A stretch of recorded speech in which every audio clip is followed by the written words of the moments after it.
அஸ்ஸலாமு அலைக்கும் வீவர்ஸ்.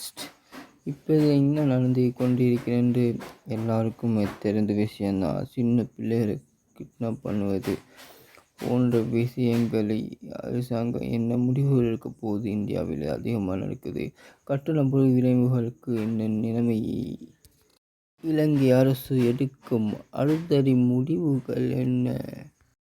அடித்து பறந்து போன யாழினியின் மாணவியின் நிலைமை என்ன?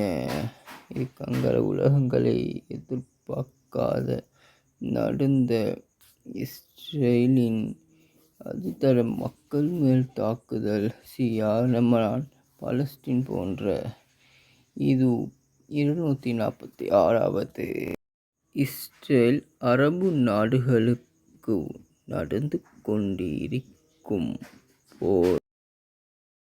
இலங்கை பாதுகாப்புக்காக வேண்டி இலங்கை அரசு எடுக்கும் அடுத்தடி முடிவுகள் என்ன?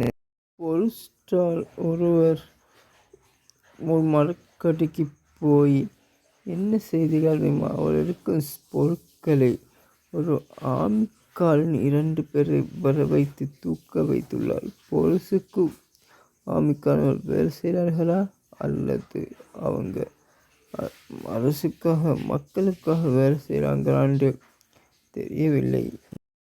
கடும் மழையினால் பள்ளி மாவட்டங்களுக்கு விடுதலை கொடுக்கப்பட்ட அதே நாட்களில் யாழ்ப்பாணத்தை சேர்ந்த ஒரு பெண்மணி ஒரு வாகனத்தை அடிபட்டு உயிரிழந்துகிறார். அதோடு தொடர்ந்து வெளிநாட்டு செய்திகளும் தொடரும். இந்த விஜய் முதலமைச்சராக ஆவதற்கு யார் யாருக்கெல்லாம் விருப்பங்களோ அவங்கெல்லாம் சப்ஸ்கிரைப் பண்ணிக்கொள்ளுங்கள். அதுக்கு பின்னால் அரபு நாடுகளை வைத்து குறித்து தாக்கும் இஸ்ரேல்.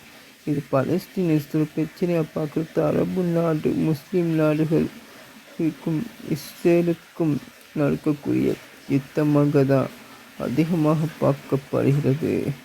அந்த யுத்தம் பல ஆண்டுகள் போயிட்டது. ஒரு வருடமும் தாண்டிவிட்டு இன்று இந்த வருட ஆண்டு 246வது நாள் யுத்தக்காலம் நடந்து கொண்டிருக்கிறது. அஸ்ஸலாமு அலைக்கும். நான் உங்கள் ஃபஸ்லு. நாளை முழு நிகழ்ச்சியில் சந்திக்கிறேன்.